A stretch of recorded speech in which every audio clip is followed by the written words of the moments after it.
This is Poland, a country that is perhaps in one of the world's worst locations, meaning a nation without towering mountains for protection, lacking abundant natural resources, a substantial coastline, and facing repeated attacks from nearby adversaries. But then, time changed in such a way that this economically challenged European country is on the verge of becoming the world's fifth largest economy, leaving the UK behind. Massive investments from some of the world's largest tech companies are pouring into Poland, and its military is becoming significantly powerful. But how did Poland manage to alter its destiny so drastically in just 30 years? To understand this, let's first explore Poland's location and history. Poland shares borders with Germany, the Czech Republic, Slovakia, Ukraine, Belarus, Lithuania, and Russia. Due to Poland's flat geography, it was relatively easy for enemies to launch attacks.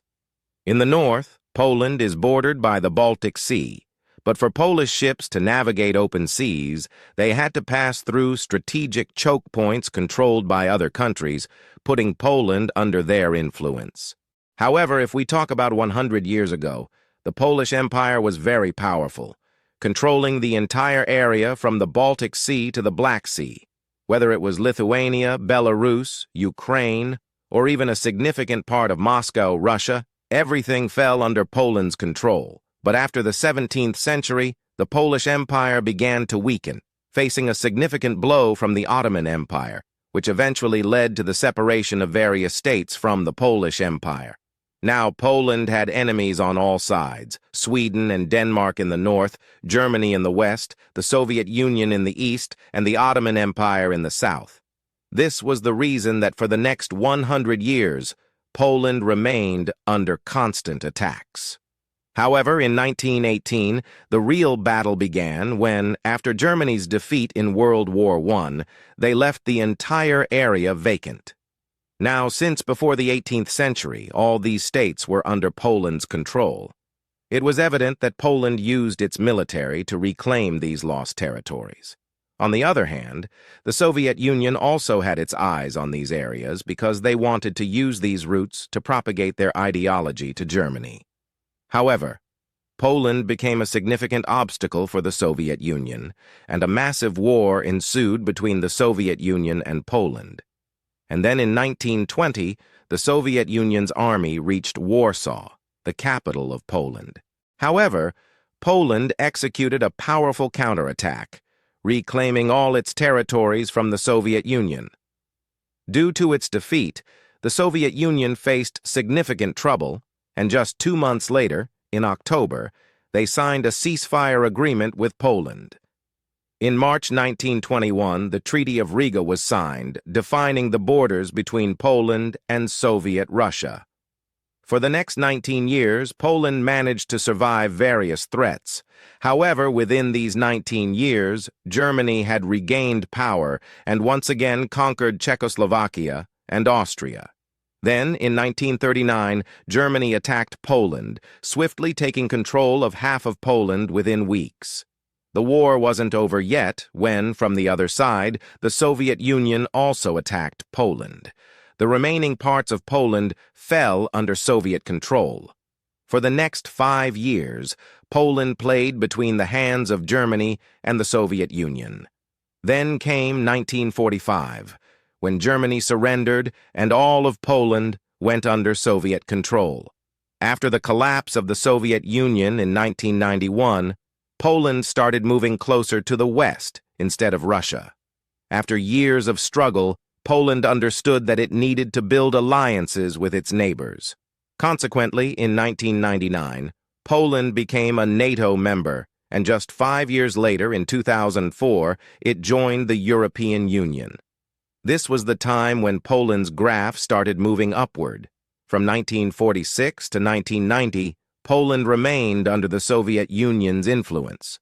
As a result, in these 40 years, Poland's economy lagged far behind the world because, at that time, Poland couldn't do anything without the consent of the Soviet Union.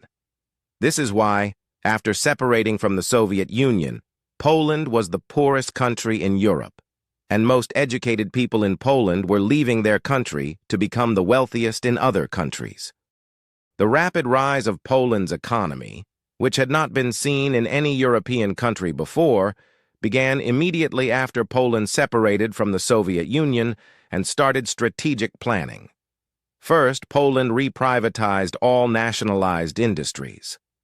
But why did Poland do this? Because every individual desires profit and reward.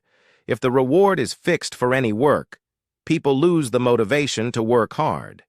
This challenge is found in nationalization because everything is under the government and all policies and expenses need government approval. Those working in government jobs lack the drive to progress because they receive a fixed salary, leading to stagnation. This is why, after a certain period, they become ineffective. This is also the reason Poland privatized all major industries in the last 10 years.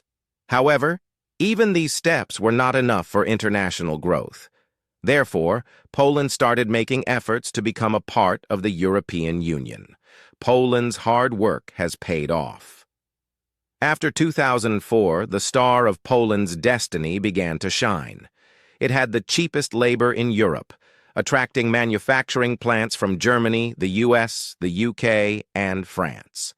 This led to significant profits for both Polish and foreign companies. However, Poland could find itself trapped in a middle-income scenario, where external companies benefit from cheap labor, limiting economic growth to manufacturing jobs. Nevertheless, Poland played a smart game.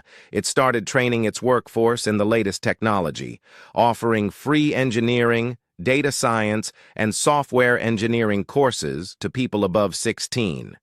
This resulted in major tech companies establishing research and development hubs in Poland, bringing back educated individuals who had left the country.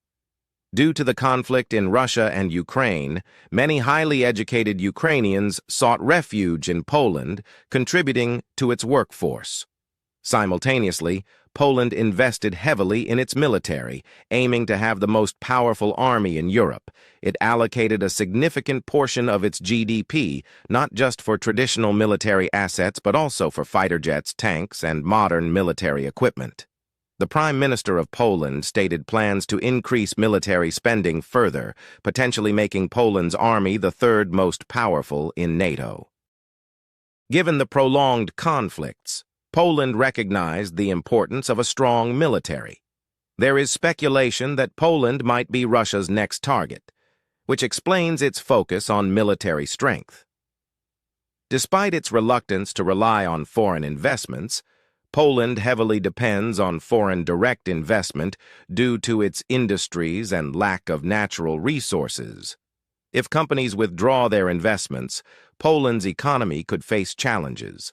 Political dynamics between conservatives and liberals in Poland add another layer of complexity.